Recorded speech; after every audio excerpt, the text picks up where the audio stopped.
Hola a todos, Bezrat Hashem, hoy día 14 de Tishrei continuamos con nuestro shiur de la Gemit. Hoy veremos la festividad de Sukkot y nos vamos a concentrar en que no hay un comienzo sin comienzo. Nos encontramos al comienzo del año. Recién pasamos los días de Rosh Hashanah y Yom Kippurim, festividades las cuales tienen absoluta incidencia en cómo será nuestro año por venir. Algo interesante de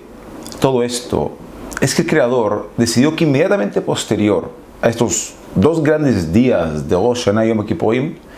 venga la festividad de Sukkot, una festividad bastante peculiar en unos cuantos sentidos,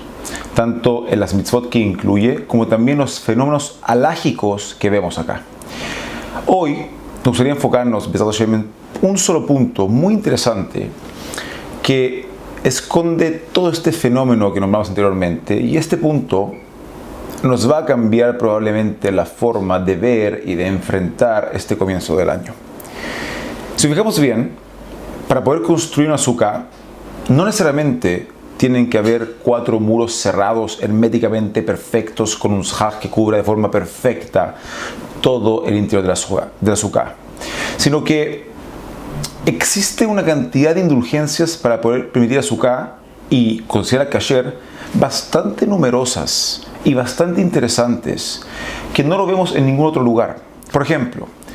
existe una ley en Sukkot que se llama Lavud, lo cual básicamente establece que si es que hay una distancia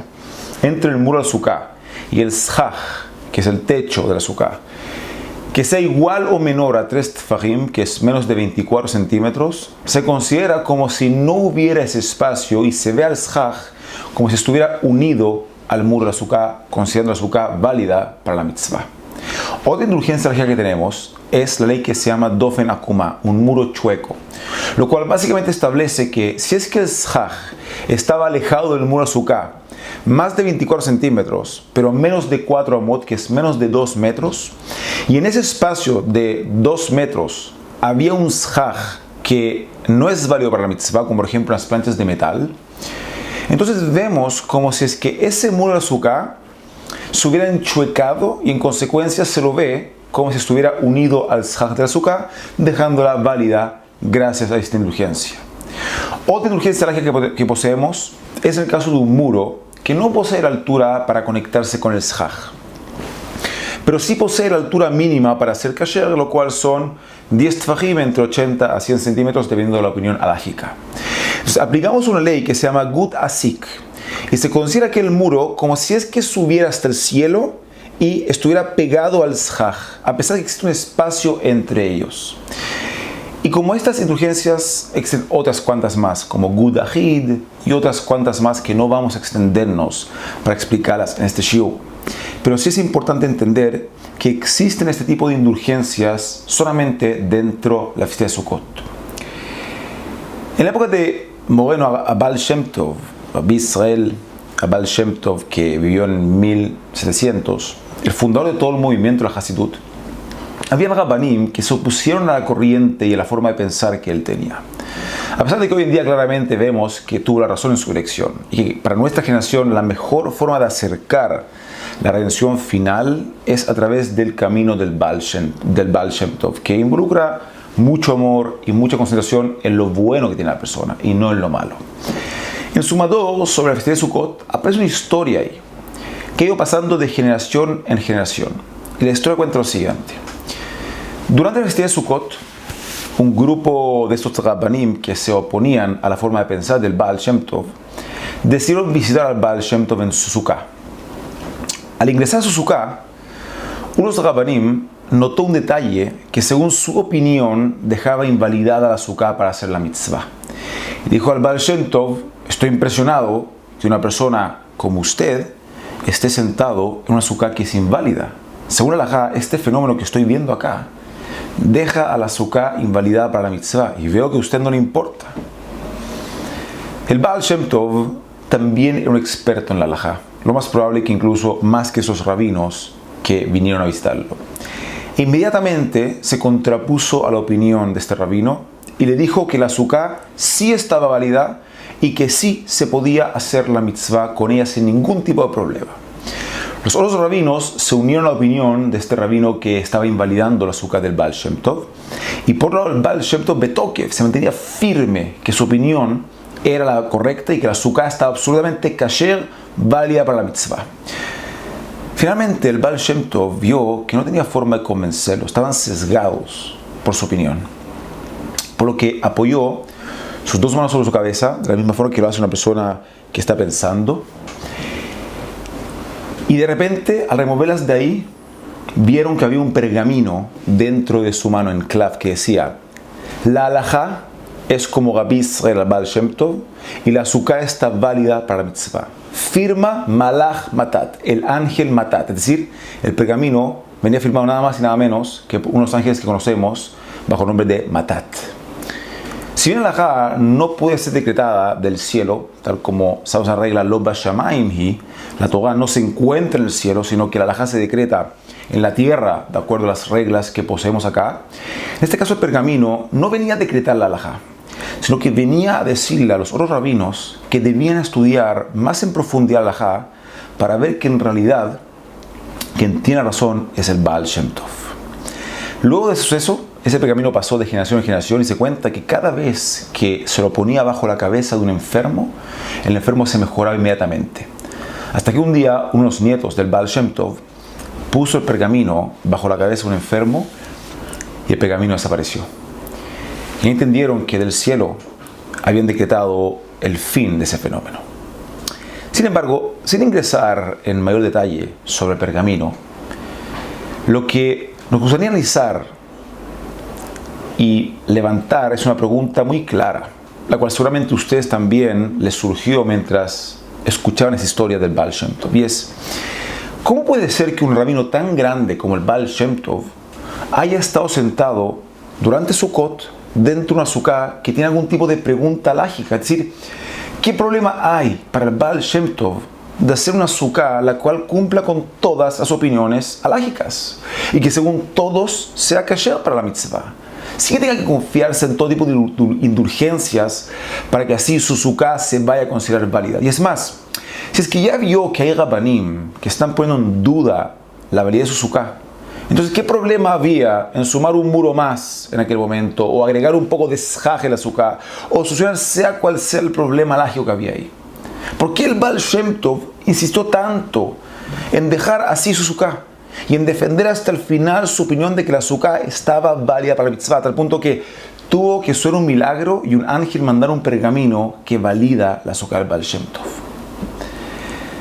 La respuesta para esto lo trajo el Rebbe Milubavitch en una Hitvadut de Sukkot en el año Tafshin Kavzain, año jubilado 1666, trayendo algo realmente increíble. El hecho de que el Creador nos deje estar sentados dentro de su azúcar, nos deje permanecer dentro de ella, significa netamente un acto de bondad, de Gesed, de Rahamim, de misericordia por parte del Creador, tal como explicamos en años pasados. Es decir, el hecho de poder estar dentro de azúcar y cumplir con la mitzvah significa que Kadosh Baruj Hu está aceptando el perdón de nuestros pecados y aceptando también los cambios que hemos adoptado para nosotros. Por eso la Mishnah en Sukkah dice que cuando llueve en Sukkot, Chas v'Jalila, nos vemos obligados en abandonar el azúcar, se compara aquello al caso de un esclavo que le trajo un vaso de agua a su amo y el amo no se lo aceptó, vertiéndole el vaso de agua en la cara al esclavo Shebishmo. Sin embargo, Rabotai, justamente aquí se encuentra la respuesta de por qué la festividad de Sukkot es la festividad que contiene la mayor cantidad de novedades indulgentes en cuanto a la halajá para considerar una azúcar válida. Y aquí se encuentra la respuesta de por qué el Baal Shem Tov insistió tanto en mantener su azúcar tal como estaba. ¿Cuál es el motivo de todo esto? Todos nosotros puede ser que tengamos algún tipo de muro chueco en la vida, o algún tipo de espacio en la vida que puede encontrarse vacío o puede estar relleno con algo que no es válido. Es algo que puede pasar, y lo más probable es que todos nosotros lo tengamos. Hace menos de una semana salimos los días de Rosh Hashanah y de Yom Kippurim, días muy santos, días donde se nos perdonan los pecados y se nos firmó los libros que merecemos estar firmados, libro de la vida, Bezrat Hashem, para el año que viene. Sin embargo, Aún así, algunos de nuestros muros pueden seguir estando chuecos en nuestras vidas, o pueden seguir habiendo espacios vacíos o espacios rellenos con cosas que no deben estar ahí. Por eso viene el Festival de Sukkot y nos transmite que Akadosh Baruj Hu está dispuesto a recibir a cualquier Yehudí e ingresarlo dentro de la Sukkah, sin importar si aún le queda algún tipo de muro chueco en su vida, o sin importar si aún tiene algún tipo de espacio en su vida que no es válido. Igual así, se considera válido aquel Yehudí y queda absolutamente invitado a ingresar dentro de la Sukkah, que se considera un abrazo de parte de Akadosh Baruj Hu, el Creador, tal como dice Shir HaShirim, y explica a los sabios, Ve'yeminot tehapkeni, y su derecha me abrazará, que hace referencia al abrazo a Hashem Yitbaraj en la festividad de Sukkot, al igual que el brazo parece una Sukkah. Por eso Baal Shem Tov quiso defender su Sukkah frente a la opinión de aquellos Rabbanim, dado que él quería defender el hecho de que incluso un Yehudí que tenga ese tipo de invalidez en su vida, sin importar lo chueco que esté en su muro, igual así es válido para ingresar bajo la Sukkah y el Creador lo recibe de brazos abiertos. Sin embargo, ingresar a Sukkah no significa ingresar solamente a comer y a tomar, sino ingresar a Sukkah significa ingresar a un comienzo nuevo, a un nacimiento nuevo. Tal como sabemos que la Sukkah también representa los Ananei Kavod, las nubes del honor,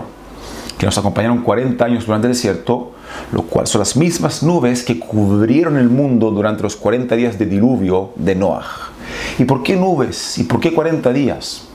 Porque las nubes que cubrieron todo el mundo y las nubes que cubrieron y protegieron a Israel durante el desierto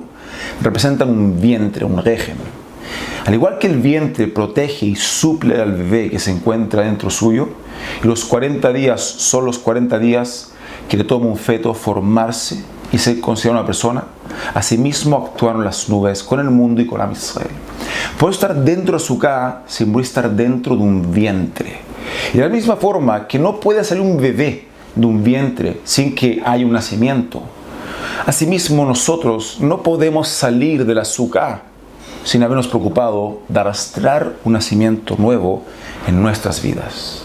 sin habernos propuesto lograr una meta durante todo este año, por mucho que sea. El último mes del año hebreo se llama Elul y comienza con la letra Aleph, que curiosamente es la primera letra del abecedario. En cambio, el primer mes del año, que es el mes de Tishrei, curiosamente comienza con la letra Tav, que es la última letra del abecedario. ¿A qué se debe este fenómeno? Esto viene a decirnos, Rabotai, que al final de nuestro año ya debemos estar pensando en comienzos nuevos. Por eso el último mes del año comienza con la primera letra del abecedario, letra Aleph. Pero por sobre todo, el hecho de que el primer mes del año comience con la letra del abecedario, que es la letra Aleph, que es la primera letra, que es la última letra, la letra Tav, viene a decirnos que al comienzo del año, que es el mes de Tishrei, que es el mes donde nosotros nos encontramos, el motivo por el cual ese mes comienza con la letra Tav, que es la última letra del abecedario, a pesar de que es el primer mes del año, es para decirnos que en el comienzo del año